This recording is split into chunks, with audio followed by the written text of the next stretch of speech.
Okay, so I just read an article that said that the women who mated with the fallen angels in the books of Genesis and Enoch were turned into sirens as punishment and went down a mythological rabbit hole. Here's what I found.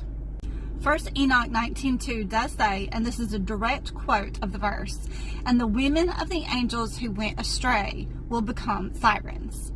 Now, these sirens weren't the stuff of pirate legends, however. They were portrayed as supernatural, destructive beings representing temptation and the dangers of the unknown.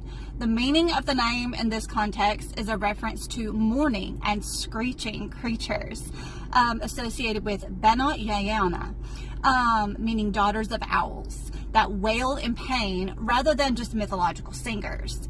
So basically, these women were cursed to be trapped in this state of torment for their involvement with the fallen angels. What did they look like? Well, we're not really sure. The oldest reference we have to a siren's appearance actually comes not from Homer's Odyssey like you might think. And yes, I checked. I have two different versions, translations of that book, and the actual appearance of the sirens is not mentioned anywhere in the text.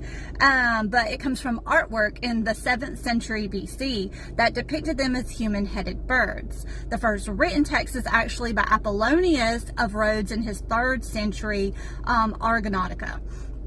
And he again described the sirens there as part woman and part bird.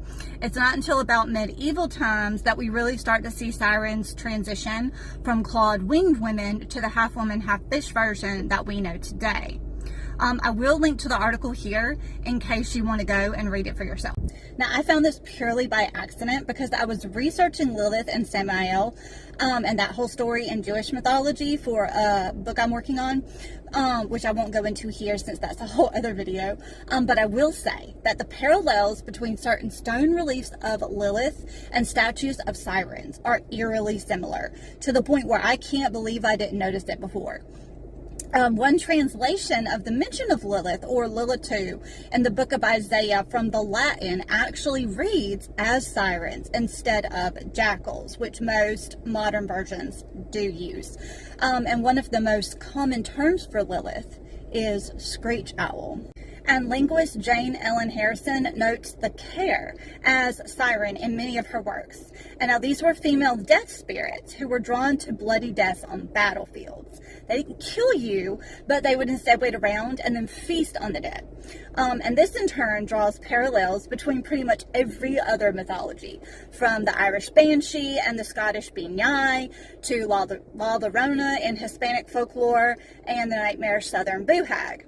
It can even be seen in the oldest remnants of Fey lore, since in the 5th century, Cares were portrayed as small winged sprites in vase paintings by J.E. Harrison.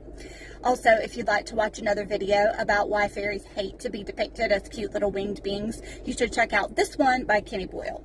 The fairies of Scottish mythology were called the Sheehan, and they were not what you would imagine when you hear the word fairy. They're not small, they're not sprinkling fairy dust, they don't have wings. So where did all these ideas come from? Well, the trouble with the people that believe in Sheehan is that they're quite hard to control. Sheehan folklore was often about being grateful for what you've got and living in harmony with nature, both things that aren't useful for capitalism. And fairy faith got in the way of organised religion. And when a people's culture is strong, they're harder to colonise. So what do? You make their belief ridiculous. So fairies were sanitised. The idea of tiny fairies with wings who were sparkly was introduced, and the word and concept of fairy became something that was childish and ridiculous. Any folkloric creature that could become ridiculous and cute was made ridiculous and cute. And the ones that couldn't, the idea of evil was.